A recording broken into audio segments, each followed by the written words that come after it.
जबलपुर की यह तस्वीर सिर्फ मां की ममता की पराकाष्ठा की तस्वीर नहीं है।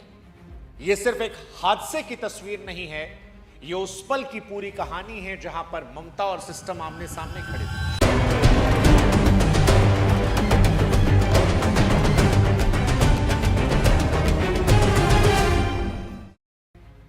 और इनके सामने इंसानियत की हार हो जाती है।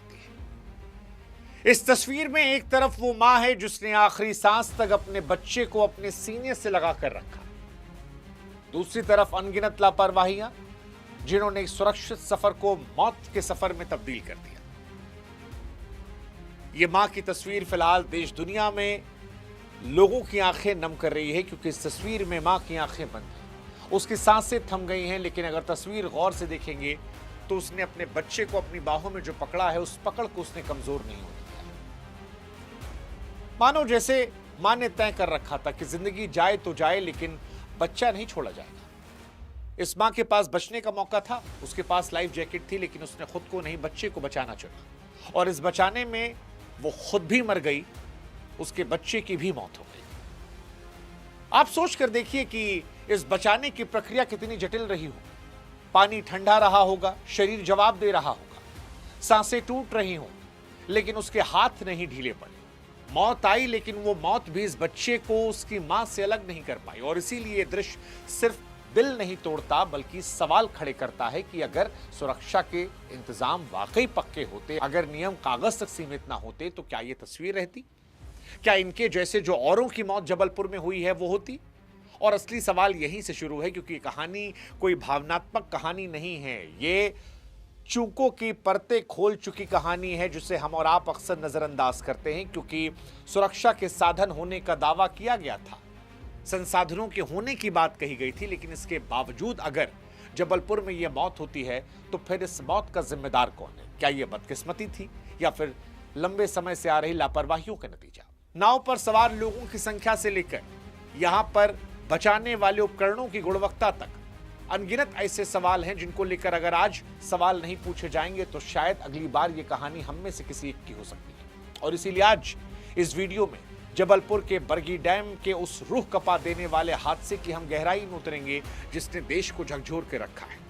आज इस वीडियो में हम बात करेंगे कि आखिर हुआ क्या था, कैसे एक मां जिसके पास लाइफ जैकेट थी उसके बावजूद वो जिंदा नहीं बच पाई। प्रशासन के उन कागजी दावों की पड़ताल करेंगे जिनकी पोल इस जल समाधि ने खोल दी है।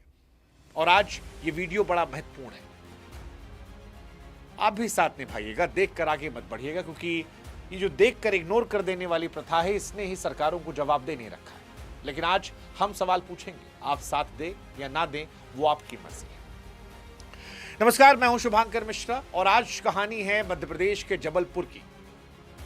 वहां बिरगी डैम में गुरुवार शाम करीब 5 बजे पर्यटन विभाग का एक क्रूज अचानक आई तेज आंधी के चलते मौत के आगोश में समा जाता है।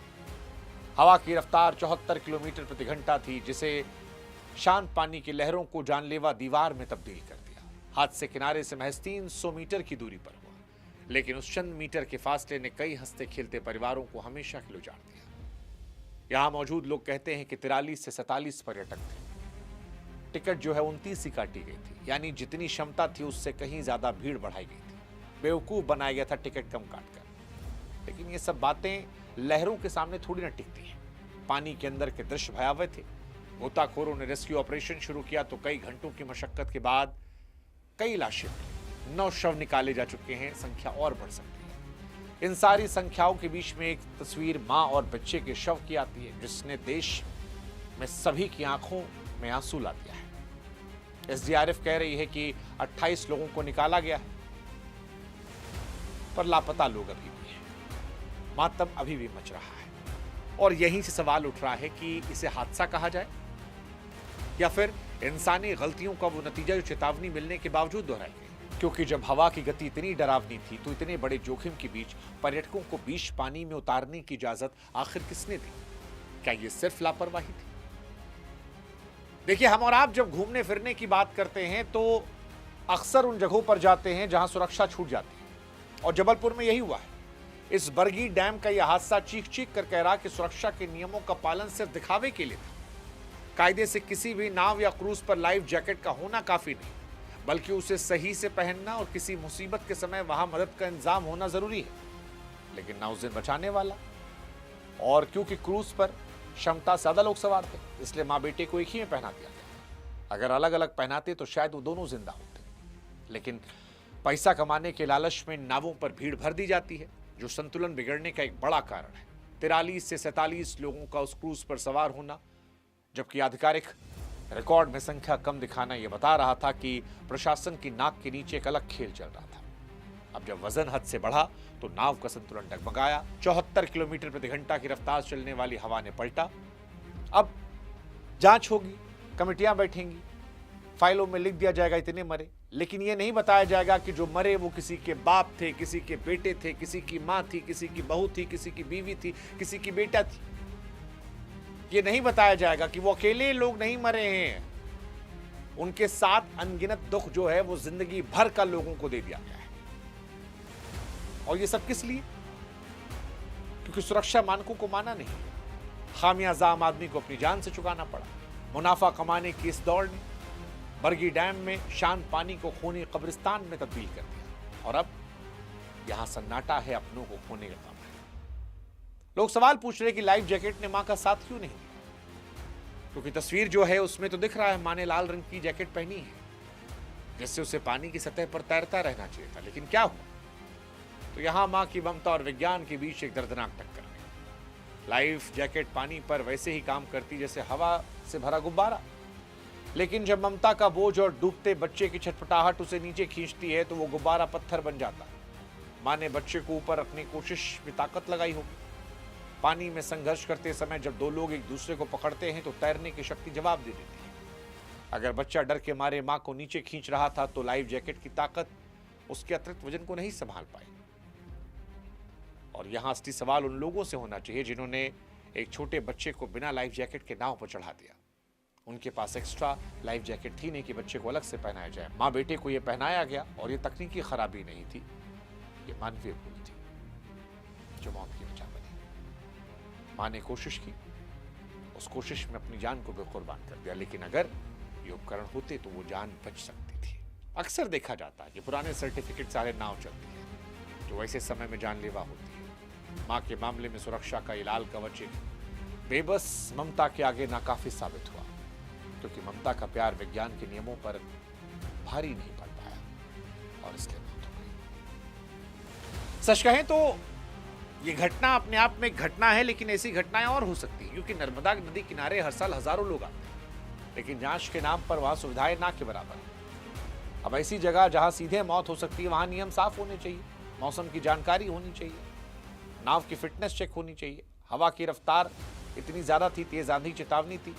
सवाल उठना चाहिए कि किसने परमिशन दी। प्रशासन का अपना अलग रोना गाना है, हमारे पास पर्याप्त टीम नहीं है। लेकिन अब ये कौन बताए उस मां बेटे की लाश को देखकर कि इस जान से बड़ा कुछ हो सकता है? क्योंकि चेकिंग समय पैसा कौड़ी ले दे के सब ठीक कर दिया जाता है। आंकड़े कहते हैं कि भारत में नाव हादसों का मुख्य कारण तकनीकी खराबी से ज्यादा इंसानी चूक और निगरानी कमी है। और जब तक लापरवाही करने वालों की जिम्मेदारी नहीं होगी, आज जबलपुर है, कल हो सकता है बनारस हो, कोई और शहर हो, कोई और राज्य हो, कोई और जिला हो। जबलपुर के इस हादसे ने दिखाया है कि कागजों पर चलने वाली सुरक्षा असल जिंदगी में कितनी खोखली साबित होती है।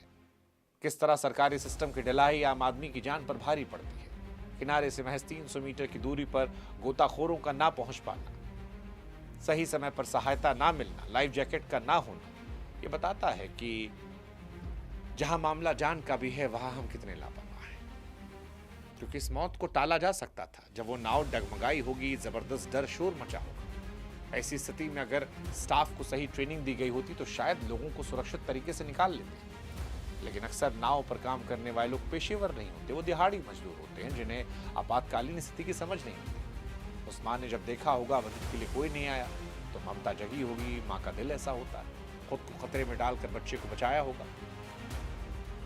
विज्ञान कहता है संकट के समय हमारा शरीर खुद को बचाने की कोशिश करता है, लेकिन मां का शरीर बच्चे के बचाव में सोचता है। पूरी घटना के समय जो बीता वो सोचकर दिल रो उठता है। यह हादसा केवल किस्मत का नहीं बल्कि समय पर मदद ना मिलने का एक दुखद कहानी है, जिसने एक हंसते खिलते परिवार को पानी गहराइयों में दफन कर दिया। अगर लाइफ गार्ड्स की बोट पास में खड़ी होती तो शायद वो माँ आज अपने बच्चे को अपनी गोद में खिला रही होती, ना कि अपनी बेजान बाहों में जकड़े हुए पानी की सतह पर तैरती हुई लाश को तौर पर देखती। खराब मौसम अंधेरे ने रेस्क्यू कठिन बनाया, लेकिन तैयारी होती तो शायद जिंदगियां बचती। जबलपुर की घटना इसीलिए हमारी नज़र में सिर्फ एक एक्सीडेंट नहीं है, ये हमारे सिस्टम की हार है। माँ और बच्चे आज नहीं रहे, लेकिन उनकी ये तस्वीर हमारे ऊपर एक सवाल छोड़ गई है। माँ ने अपना धर्म निभाया, लेकिन प्रशासन सुरक्षा की जिम्मेदारी निभाने वाले लोग फेल हो गए। लाइफ जैकेट पहनकर डूब जाना ये बताता है कि जैकेट देना काफी नहीं है, पूरी व्यवस्था का सही होना काफी है। ये कहानी उस माँ की जीत की है जिसने आखिरी दम तक हार नहीं मानी।